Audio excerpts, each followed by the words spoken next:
Aleluia, minha vida é. Graça e paz, queridos. Meus amados, o apóstolo Paulo, escrevendo aos Gálatas, no capítulo 6, versículo 9 e 10, ele usa as seguintes palavras: e não nos cansemos de fazer o bem, porque a seu tempo ceifaremos, se não desfalecermos. Por isso, enquanto tivermos oportunidade, façamos o bem a todos, mas principalmente aos da família da fé. Tem uma historinha que diz que na época da Era Glacial, quando o frio estava muito intenso, os porcos espinhos, eles, para se protegerem do frio, eles começaram a se juntar. Só que aconteceu um outro problema: eles começaram a se espinhar e a ferir uns aos outros. E aí eles se afastavam para não se machucarem. Mas aí quando eles se afastavam, eles morriam de frio. E aí eles se juntavam novamente. E a moral dessa história, queridos, é que eles aprenderam a conviver com os espinhos uns dos outros. E assim eles sobreviveram. Ora, o melhor relacionamento, queridos, não é aquele que as pessoas são perfeitas, mas aquele em que cada um de nós aprende a conviver com o outro, apesar dos seus defeitos, e a valorizar as suas qualidades. Nesse mundo tão egoísta que a gente vive, é fácil, amados, a gente fechar as portas das ternas misericórdias para as pessoas que muitas vezes estão ao nosso redor e que precisam de nós, precisam da nossa compaixão. No entanto, Jesus, ele manda que nós, seu povo, amemos ao próximo e que tenhamos intenso amor para com os necessitados.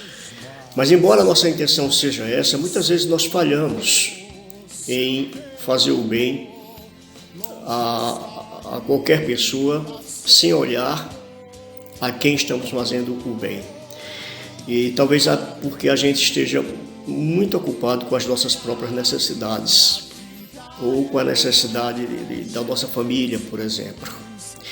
No entanto, Paulo diz aqui nesse texto, queridos, que nós não devemos nos cansar de fazer o bem. E ele diz que devemos, amados, ter como algo principal, primeiro, a prioridade, a nossa família da fé. Quem é a nossa família da fé? São aqueles que pertencem à nossa comunidade cristã, são nossos irmãos em Cristo. Esse Paulo diz que devem ser a nossa prioridade. Isso não significa que Paulo está dizendo que nós devemos fechar os olhos aos outros que não fazem parte da nossa comunidade cristã.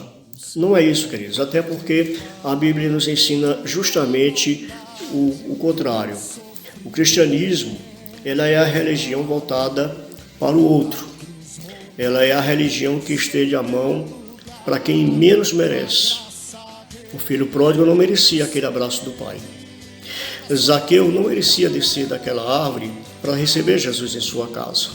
Aquela mulher adúltera, ela não merecia o perdão nem da lei e nem de Jesus. Jonas, ele não merecia, queridos, sair do ventre daquele peixe.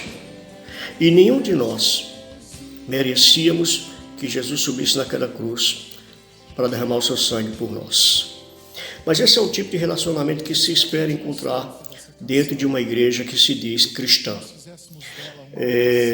Pois a igreja, ela é uma família de famílias.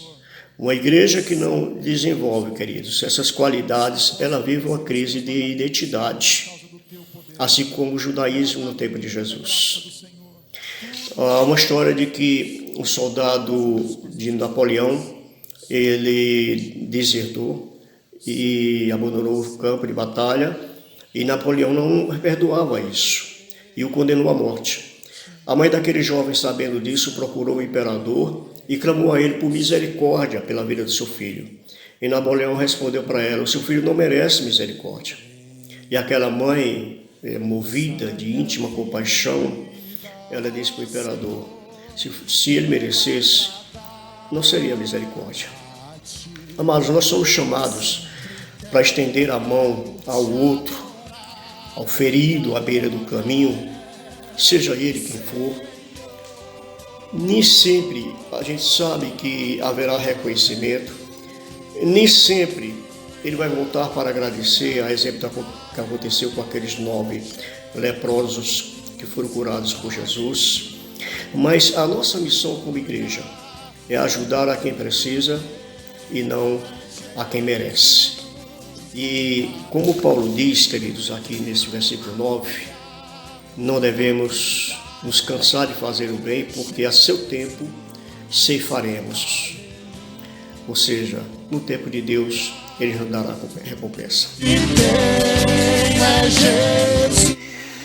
Queridos, e nestes tempos de templos com portas fechadas, nós mantemos a igreja com portas abertas.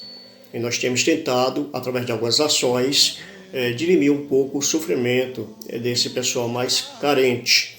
Assim é que nós temos distribuído cestas básicas regularmente. Temos também confeccionado e distribuído alguns kits de atividades para as crianças praticarem em casa. E agora nós estamos com a campanha do cobertor. Então, nós tomamos conhecimento que tem uma loja em Garanhuns que vende esses cobertores mais populares ao preço de R$17. Algumas pessoas até já doaram. Então, você tem duas opções. Ou você doa um cobertor que você tem em casa, que ainda esteja em bom uso, ou você doa o dinheiro, R$17, ou mais do que isso, e a gente providencia a compra do cobertor. Nós queremos fazer essa entrega no máximo até o começo da semana que vem. Além disso, queridos, nossos agentes têm desenvolvido algumas atividades online ou até mesmo presencial, como é o caso dessa atividade que Edna fez na casa dela com alguns adolescentes. Então nós temos aqui na igreja tentado de alguma forma fazer algumas ações que visam ajudar esse pessoal que está isolado em suas casas e que não tem o mesmo conforto que nós temos. E se você quiser nos ajudar, toda ajuda será muito bem-vinda. Que Deus lhe abençoe. Minha vida é